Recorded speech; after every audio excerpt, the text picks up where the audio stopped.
How does someone with 11 kids stay organized? We'll find out on today's episode of Keeping You Organized.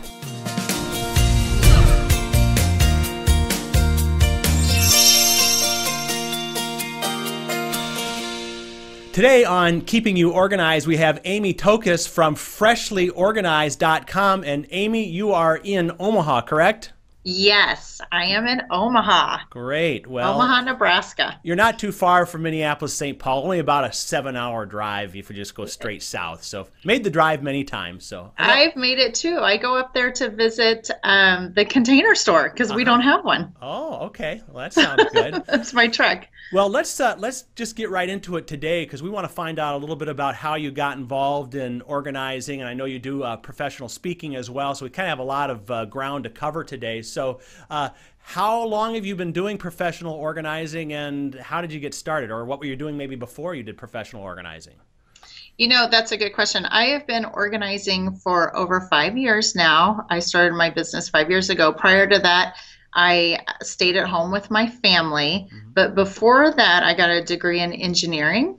And with the degree in engineering, I was working in lean manufacturing for General Motors and also Quaker Oats. Those are the two companies I worked for. Okay. So my job as an engineer was to simplify processes and make them more efficient and better quality. And that just carried over into my home, which is now carrying over into my clients. Sounds a lot like professional organizing, right? It's a very much, except for in an industrial environment. So would you consider yourself a Six Sigma professional organizer, if there's such a designation at all? Yeah. Six Sigma was just starting when I was leaving the industry. Okay. But yes, that's exactly what I was doing. Well, what are some of those skills, those engineering skills maybe that you would say really fit nicely into professional organizing? Because it does sound like a nice logical progression. What would you say are some of those crossover things? You know, one of the things that engineers do, or as I did, is look at processes and how to simplify them. So I will walk into a client's kitchen and I will look at what their traffic patterns are and the steps they're taking, and if they have things set up in zones, because they'll complain about their kitchen being spread out. And it's all spread out, and I'm walking all over the place, and you know, we're everywhere. And so we work to set up zones so they're not walking as much to, say, fix dinner. So all the prep stuff and the spices are together instead of the snacks being where they're prepping. So they don't have to walk around. So stuff like that. That's kind of how the engineering fits in with it. Now, do you kind of approach your clients with a project management kind of pattern where you do you take them through a certain process, or what do you do when you first meet a client? It varies. Typically, what I do is whatever is the hardest and most painful thing for them. So that's typically what we tackle. Now, for project management, yes, sometimes they have big projects like they're they're moving or something like that. I recently had a client who called me. His brother had passed away, and he wanted me to help create a strategy for going through all this stuff. And so I didn't actually do any of the hands-on work, but I consulted with him for a few hours on figuring out a strategy, where to donate things. So when all the family came together, the process went smoother. Oh, okay. So I do something like that. That works great. So do you spend most of your time organized? And I know you do the professional speaking as well. Kind of how do you balance what you do? It's probably 50-50, maybe. Okay. I have a lady who works for me, another professional organizer. So she kind of helps me stay in with the clients, and then I'd work with clients also. But then I probably have 1 or 2 speaking events during the week. Where I'm speaking at lunch and learns. I do a lot of those for corporations and other moms groups and things like that. So you do both commercial, like businesses, and you do personal, like residential and that as well, huh? Yes, typically the speaking is more the commercial speaking. Our organizing is more residential. And then a lot of times, though, when I work with residential clients and I'm working with the family, it carries over into hey, I need you to come to my office. Right. Yeah. So I'll do that. So, but I've already established a relationship with them, and Right. and then sometimes it carries over into other people's offices too. Well, if someone's unorganized at home, most likely they're unorganized at the office as well, too. So, Yeah, that's true. But I will say this is the interesting thing is sometimes when you're at work, you have that accountability. mm-hmm. So sometimes people can hold it together at work and stay organized, but then they go home and they just let loose and they don't maintain anything. Oh, boy. So it's kind of a different dynamic. What are some of the common things that you're seeing, across multiple clients that are happening in the home? Common misorganizing or disorganization or kinds of things that you're facing with? That's interesting that you say that. Last week or the week before, I can't remember. I worked with 4 clients, and every single one of them, we were working on setting up zones. Mm-hmm. And Okay. one of them, it was a garage. And when I talk about zones, it's like when you're thinking, I'm going to do some gardening, you want to only have to go to one place in your garage for all of your gardening supplies. Okay. Instead of trying to think of all the different locations it would be at. So it was interesting. I did a kitchen and I did a garage, and I think I did a child's bedroom too. Mm-hmm. I can't remember. It was a few weeks ago. But anyway, but if you set up the zones, then it's just less traveling and less thinking about where you keep stuff. I can relate to that. We have a pair of gardening. When you said gardening, immediately I thought about our little clippers, which we use, to cut flowers outside and bring in. Well, sometimes it's under the kitchen sink, and sometimes it's under the mudroom sink, and sometimes it's out on the gardening shelf in the garage, right? And we should probably come up with a system, shouldn't we? Yeah. Right. Well, it's better if it has a home, because then you won't have to hunt for it every time. You won't have to say, where would that be, and go to all those spots. Yeah. Yes. Absolutely. That's just making a home for it. So when you meet with a client, do you typically meet like 1 time or 3 times, or what's kind of like your plan, or do you have follow-up kinds of things? How do you typically work in that situation? It really varies on my client. Sometimes I meet with people who who have a big project, mm-hmm. and it's overwhelming, and they need an accountability partner. So we'll schedule a couple times a week and go until that project's done. Then I sometimes have people that I meet with just ongoing to do their whole house. Mm-hmm. But then I also have clients that are the do-it-yourself type. Mm-hmm. So if I can get them started and create a plan for them, they can go at it themselves. And then they'll call me and say, okay, I'm at a point where I'm either overwhelmed or I don't know what to do next, that sort of thing. And then from there, I go back in and we just do it again. We work a little bit, then we create a plan on how to go forward.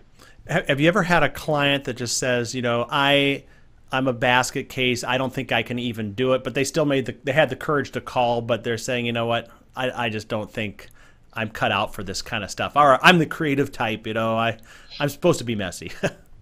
Yeah, you know what? That happens a lot. Mm-hmm.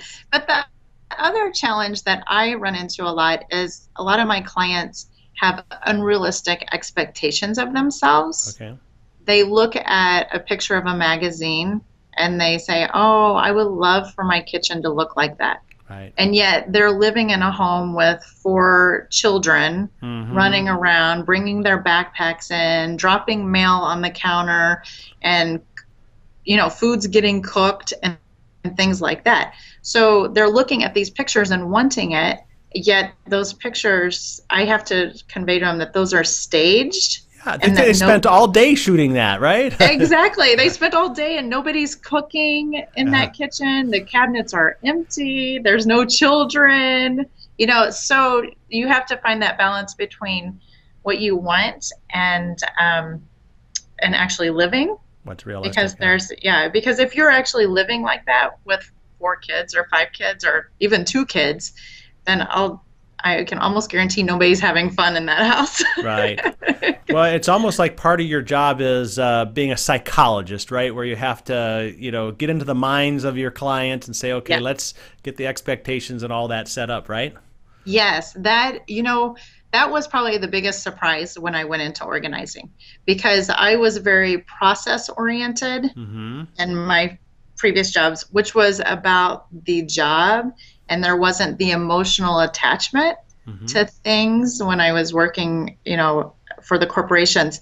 So when I started learning more and more about professional organizing, it was more the psychology and why people are attached to things, and the conversations you can have to kind of figure out their thinking style and their processing style, and then try to make an organization fit for them Right. personally. Right, Yeah. right. Well, listen, we're going to take a little quick break here, and when we come back, I want to talk to you about this book that you have contributed to called Outrageously Organized, you and some other Yeah. professional organizers. So we will get back. We are talking with Amy Tokus from FreshlyOrganized.com. We'll be back in just a moment. Nearly 1 in every 8 women in the U.S. will be diagnosed with breast cancer during their lifetime. While researchers work tirelessly to find new ways to fight this disease, a cure has not been found. Show your support for the fight against breast cancer with breast cancer awareness organizing products from Smead. A portion of the proceeds from the sales of specially marked pink products will be donated to support breast cancer research. Breast cancer awareness products include pink SuperTab file folders, stadium files, tag-along mini organizers, and pink expanding wallets. Use the breast cancer awareness products from Smead to get organized and support breast cancer research at the same time. Smead, keeping you organized. We are back now with Amy Tokus from FreshlyOrganized.com. And Amy, before we went into the break, we kind of teased the fact that you've been involved in a book project called Outrageously Organized. And Yes. tell us how that came about, first of all, and what your part was in that. You know what? It came about because there's this group of wonderful organizers here in the Omaha area, and we meet together once a month, and we were blogging and having all these great ideas. We're really good at sharing our thoughts and learning from each other. Mm-hmm. So one of our members had this wonderful idea of we should write a book. We have so much wisdom in here. So that's exactly what we did. We got together and each of us, there were 10 of us, we each contributed so many chapters, and then out of it came this wonderful book with lots of great tips for just about anybody. And they're short and concise, so you can read a little bit and then you can step away from it. You don't have to read the whole book all at once. Well, give us a little hint on kind of what your part was in that. What did you write about? Okay, my part, I'm the family management person. Okay. That's what I focused on, all of the family dynamics, family vacation, family activities, menu planning, things like that to help your family life run smoother. That was my role in it. Well, let's dig into that a little deeper. What are some tips that you can give people on family management, or what are your top 2, maybe, or top 3, or a couple of those things that, or even one, just something that, if you see people have family management issues, what's one of the first things you'll have them do or take part in? Yeah. John, that's funny. I can talk about this all day long. So when you said 1 or 2, I'm like, oh my gosh, I have hundreds. Well, we can always have you back on another program too. So, we'll just do a little bit right now. Huh? You've hit my button right there. Okay. I will say the biggest thing about families is learning that more isn't better. Mm-hmm. So, figuring out activities, level of activities. Our families, a lot of families that I work with right now are really overcommitted with their kids' activities. Mm-hmm. And so, finding that family balance. Meal planning is huge because of all that overcommitment and traveling to practices and things like that. We're missing out on some quality family time with meal planning. So one of my number 1 tips that ties those two together is every Sunday night to have a family meeting. And I usually pick Sunday night because most people are home Sunday evening. There's no activities and things like that. So it's a nice time to have a family meal and sit down together and go over the week and plan the week, tell all the kids what's going on, where they need to be ready for, and transferring some of the responsibility to the kids. Right. Now, do you have kids? Yes, I do. And so do you implement, I mean, I'll put you on the spot. Do you implement this in your house? Yes, I do. Yes, Good. and it's really critical for, yeah, that's a good question. I do what I preach. Yeah. It's good for communicating with my spouse, my husband, because, you know, he's not in all of the planning loop for some of this stuff. And then also, my oldest is 17, so now I've incorporated her into my planning. So if I need her to drive somebody somewhere or to cover something for me, so that is pretty critical for me because I'm working more, and so I need more of their help. Right. So, that's an advantage of a 17-year-old. I have one too, and she helps with a lot of the driving. I know, exactly. So, in fact, almost to the point where now you have to have some way to manage who gets what car when. But that's another issue for another show, maybe, right? Right. I haven't figured that one out yet. Yeah. So let's talk a little bit more about the association of organizers there in Omaha. I mean, you know, Omaha is I can't remember how big the city is. So you're not feeling like there's competition between you, or is it really kind of more helpful and accountability? And how did it all come together? Did someone make a few calls and say, "Hey, let's get this together"? I don't know how it came together because it was here before I started, so I can't really answer that. But I got the phone call when I joined NAPO, the National Association of Professional Organizers. One of the organizers that's part of the group called me and said, "Hey, Amy, we meet once a month. Why don't you come join us?" Oh, cool.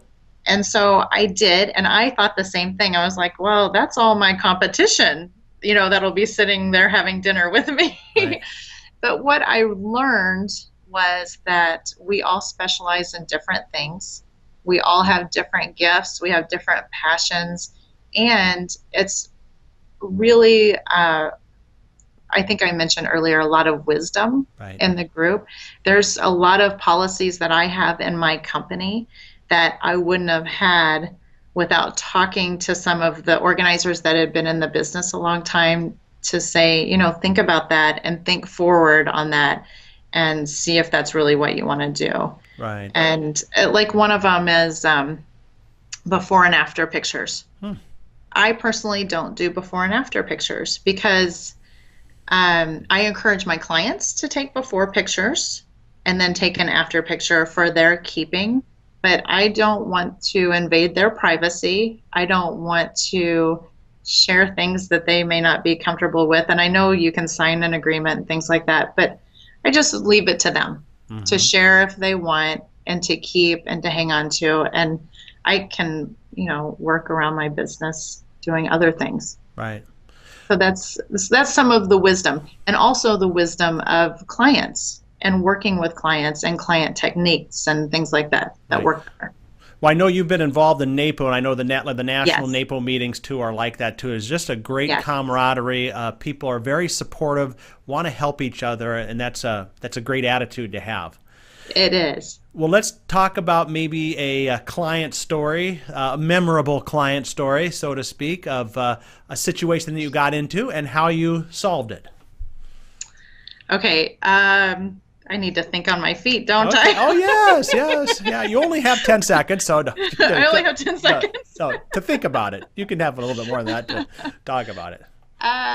Okay, here's a really good one. This one I came across right after I was probably 2 years into my business, and I was still learning a lot and experience. You know, you learn through experience, obviously.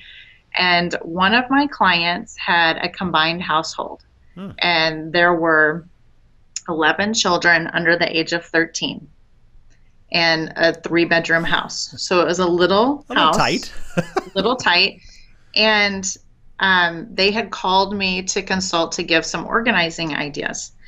Well, when I got there, I was beyond amazed at some of her organization systems.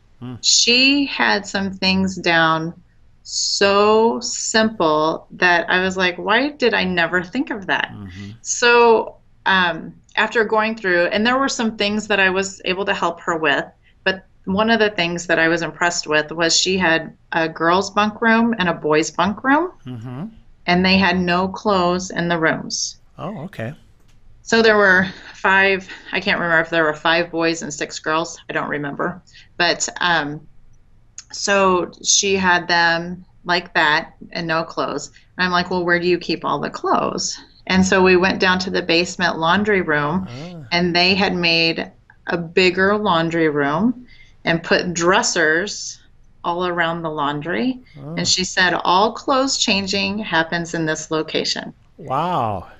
And I was like, now, okay, that is something I never would have thought of, nor I don't know that I ever would have suggested that, but that was genius. And so to me, when I experienced that, it really opened my eyes to say, you know, you've got to work around what works with people. And it worked wonderful for her. And so it was, she was really a smart lady.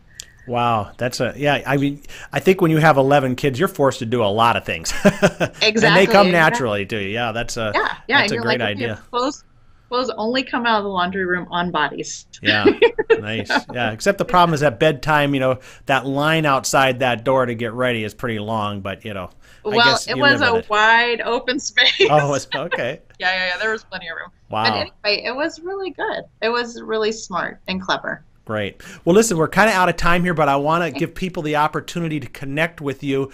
First of all, the book, how do we get a hold of the book? Or does someone get a hold of the book? Yeah. Amazon is carrying the book, Outrageously Organized on Amazon. You can also go to my website and order it through there, which is freshlyorganized.com. Right. And do you do any like virtual help where you do, or you just pretty much consider your practice to be the Omaha area?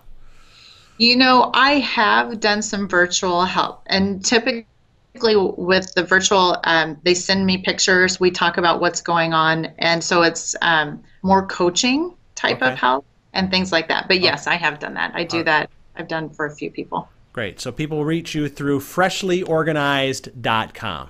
Great. Yes. Well, Amy, thank you so much for joining us today on Keeping You Organized, and we hope to have you back again soon. Well, thank you for having me, John. You bet. Amy Tokus from freshlyorganized.com.